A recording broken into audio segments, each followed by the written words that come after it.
What's up, y'all? Got a graph problem for you here today. This problem was mostly smooth sailing, so yeah, we'll jump right into it. Alright. There is a ball in a maze with empty spaces represented as zeros and walls represented as ones. Ball can go through the empty spaces by rolling up, down, left, or right, but it won't stop rolling until hitting a wall. When the ball stops, it could choose the next direction. Given the m by n maze, the ball's start position and the destination, where start equals start row column, destination is row column, return true if the ball can stop at the destination, otherwise return false. So in this one, it could go here, then here, then there, then there, then there, then there, then there. So yes is the correct answer. This one, it could go here, here, here, here, here, here. So it should be yes. Wait, what? Left, down, down, right, down. Oh, it has to stop on it. You can pass through the destination, but you can't stop there. Okay. All right, honestly, it seems pretty straightforward because I've done similar problems like this before. The only thing different is the behavior of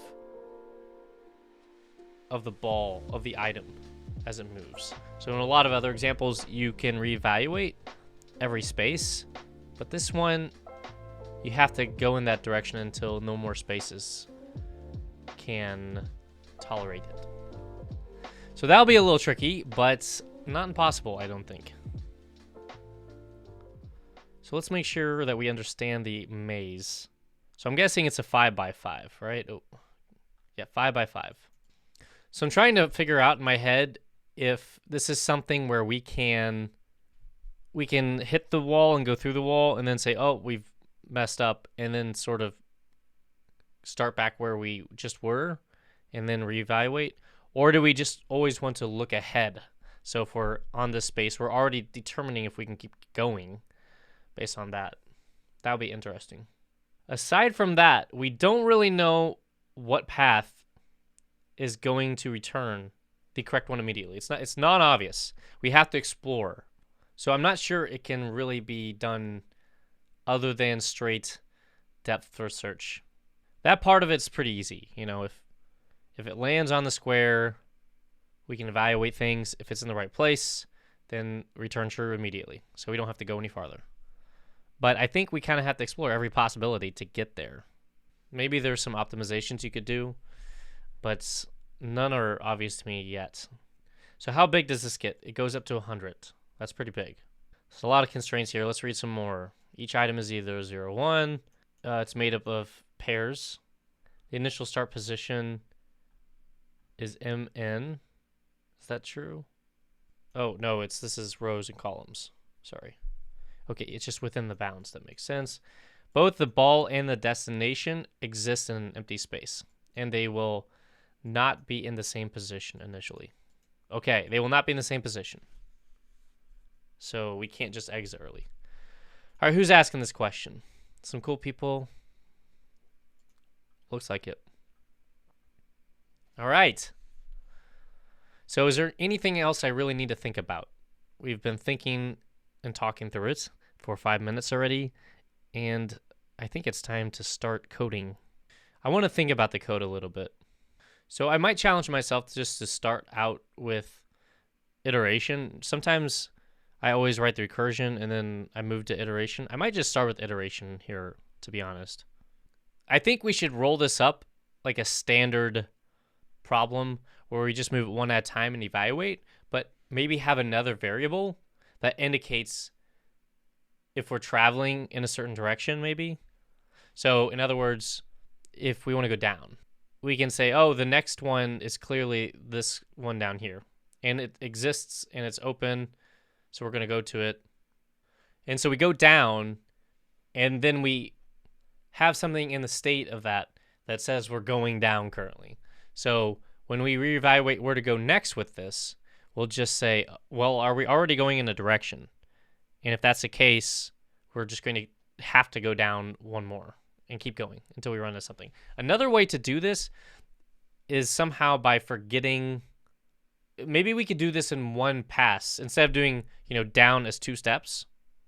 We could just do it as 1 step. We could just say, what's the farthest down we can go? But that's a little tricky because you got things like this. If I want to go left, I have to not just go to the beginning, right, of the list of lists.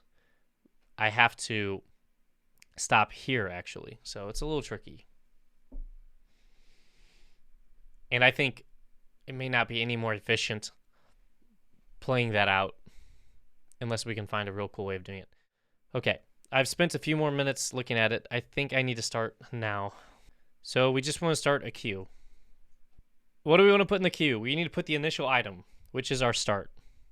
And we want to have the directionality. Yeah, I think that's what we got to do. So we need the start and some directionality here. So the start's going to be a coordinate pair. And the directionality can be another coordinate pair, which we just have, 0, 1, or 1, 0, or -1, 0, or 0, -1. So it's going to be a tuple overall. We can just make it a tuple of tuples, maybe. So we want the start as a tuple. Yeah. So on the left, we want a tuple that's the start. And then the other tuple, which is, let's make it optional. It'll be none. So this will be the directionality, and that'll be the current position. And that's going to be a list, of course. So we'll begin our while loop, while q. We'll do q.pop. And we'll say position, direction, equals that. And we'll do some stuff there. And at the very end, we're going to return false. So if we get to the end, we've gone through our entire queue, there's nothing left to do, and we haven't returned yet, we're going to return false. So now we just need to write the body of this. So every time it should really check if no direction, we must be at a wall.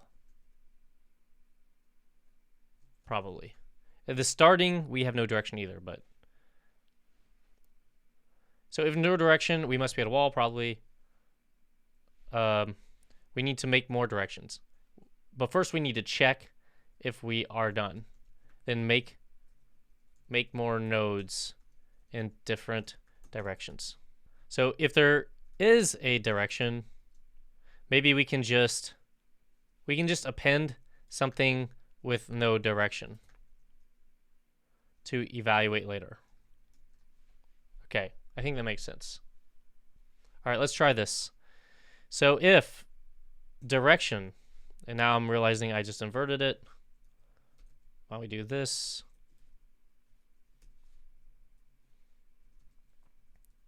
Cool. So if there's a direction, we're going to do this. Else we're going to do that. Just moving stuff around here real quick. Nice. Okay. So let's do the else first, because that's easier for me to wrap my head around. What we want to do is evaluate if we're done. So we're going to ask ourselves, hey, is this position the destination? So we say if list position equals destination, then return true.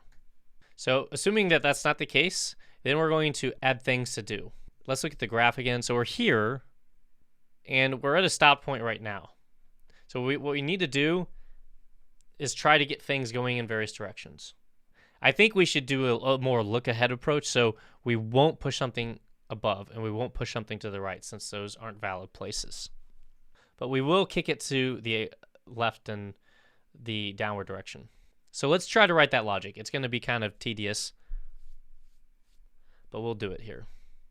So with every single one of them, we want to make sure that it's not an outside boundary or it's not an inside boundary.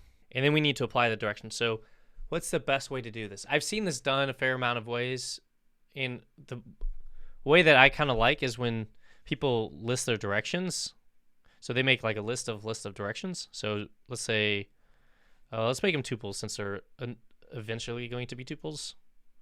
They just say, 1, 0, 0, 1, -1, 0, and 0, -1.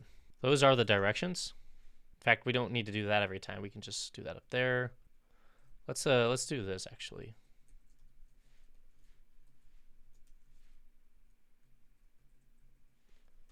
Directions. Okay, we're just going to loop over that. So for I, j in directions, we want to make sure it's not an outside or inside boundary. So if the current position, how do we do this? Why don't we just do new I, new j is going to be equal to I plus position 0 and j plus position 1. So we want to check if new I and new j are valid. So for it to be valid, we have to go through a list of checks. We need to make sure that the new I and new j are both greater than 0 or greater than -1. So it can't be here.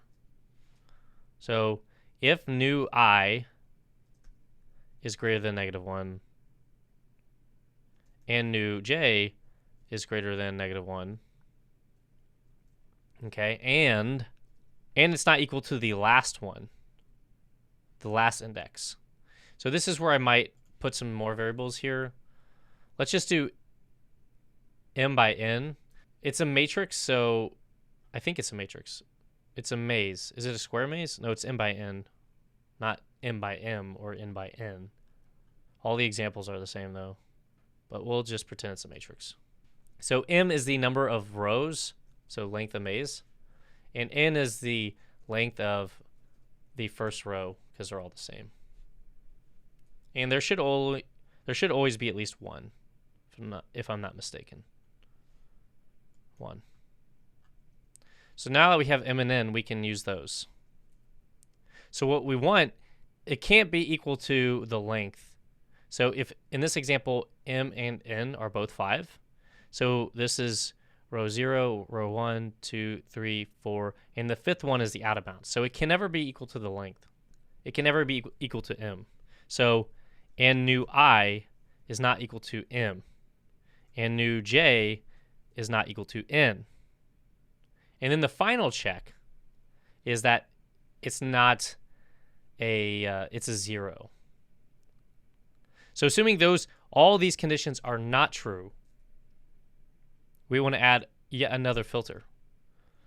We want to say, and is 0 the good one or the? Yeah, 0 is good. So we want to be 0. So we want to say maze at new I, new j equals 0. So if all those conditions are true, and I'm not going to put that on a new line because I can't remember if I need the backslash. So if all those conditions are true, then we can set the ball off in that direction. So how do we do that? Well, we're going to add to the queue a tuple. And in the left tuple is going to be on the left side of the tuple, we're going to add in the new position, which is new I, new j. And on the other side, or on the right item in the tuple, we're going to add a direction. And that direction is just going to be ij. Cool. So if no direction, we must be at a wall, probably. Check if we're done, else make more nodes in different directions. So we did check if we're done, and then we made more nodes in different directions. Okay, so we pretty much did that. Now let's do this. If there is a direction, append something with no direction to evaluate later. I should add if it's at a wall. So that's a little tricky. So my guess is that we're going to have to do these same checks again. So I might abstract this to a function in just a second, but trying not to get too far ahead of myself here. So the first thing we want to do here is determine if we can keep going. If so, keep going, else add in a stopping node. So we kind of want to rely on this construction where we handle a stopped node. So what I'm going to do in here is if we know we can't go farther, then we're just going to append the item to the queue with a null direction.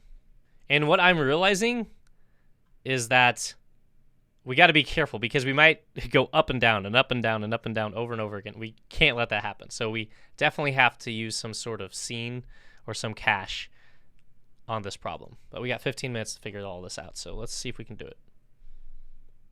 So determine if we can keep going. How about we make a little function? We need to do this now. Is valid. Where we pass in the maze and then we pass in the ij. So we're going to use this m and n here. And then we're going to do this. Essentially, we just want to return this. So return I is greater than j. I is greater than -1, and j is greater than -1, and I is not m, and j is not n, and maze at ij is 0. Okay, so that's pretty good. So now this makes a lot more sense. So if is valid, new I, new j. And we need to throw in the maze reference. Cool. So if it's valid, then we're going to append it. So we need to do something here. So keep going. So if there's a direction, then we need to get the I and j out of there. So ij equals direction. And we want to see if we can apply that position. So position, it's the same thing as this basically. And I'm repeating logic here. I'm kind of annoyed that I'm repeating this, but I might just repeat it for now and we'll figure it out later. I don't have too much time to think about this right now. So we have new I, new j equals I plus position 0, and then j plus position 1. We want to figure out, hey, is that new position valid? So if the new position is valid, then we need to keep going without asking any questions. We can't, for example, stop here. That's why we separated these two out. We don't want to stop and check if it's true, because otherwise we will return true on this problem when it is actually false. So if it's valid, then we want to go in that direction. So again, q.append, we want to append the new position and the direction. Now for the direction, we want to be this specific direction because we want to keep going in the same direction. All right. If it's not valid, then we need to add in a stopping node. So we're just going to do q.append. We're going to append the current position and a none direction. So we're going to append the current position. We're not going to figure out the next position because the new I, new j is invalid. So we want to append the current one, and that will give it a chance to come through here very quickly after that and to see if it's on the right spot or not. It'll also give us the ability to move around and go to other positions. So it's going to work almost. The thing that's not going to work is we're going to end up exploring. We might end up going down and then up and then down and then up and get stuck in this infinite loop. So we definitely 100% need this logic to make sure that we don't get in an infinite loop of the ball going up and down. So what I'm thinking is that every time we stop, we mark that spot as seen. So if we mark this first spot as seen and it goes down here, well, that's fine. But then let's say it goes back up here to the very beginning. At that point, we're at another stopping point and we would want to toss the ball down again. But that will be a point at which we will be able to check to see if we've seen this spot before. And if we have, then we do not want to throw it in various directions because we know we've already done that. So we just want to cache the places where the ball stops. So this is what happens when it stops. So by default, we're just adding new items to this. But this is where we'd check. Maybe do something like if in cache, just continue. We want to skip over this. So how do we put it in the cache? How do we make a cache? So we could just say, we could make a set. So we could just say scene, and this is getting a little long here, but I'll keep doing this. Scene is a set. So what we want to do every time we stop is we want to check to see if it's in scene. So if position in scene, continue. But if it's not, then we want to add it to scene, then queue up some more work to do. So we want to put that node in scene. So scene.add position. So position is going to be a tuple, which is a hashable type. So we can add it to a set. And I don't need to include anything about directionality because we're at a stop point and we're about to explode in every direction at that point. In fact, it only comes in here when it doesn't have a direction anyway, so because of this. So if it's in scene, we want to continue. Else we want to add the position to the scene set. Okay, I think that actually might work. So I'm just going to look at this code for 6 minutes, or at least a few minutes, and we'll come back then. So I took a little time to skim over the code. After renaming some variables and making some other minor alterations, I felt like I was ready to submit my solution. But this is when things started to go downhill. You may have noticed that throughout this video, I made a few rookie mistakes, and each one cost me a failed submission. First, I forgot to remove a colon. Then I forgot to add a colon.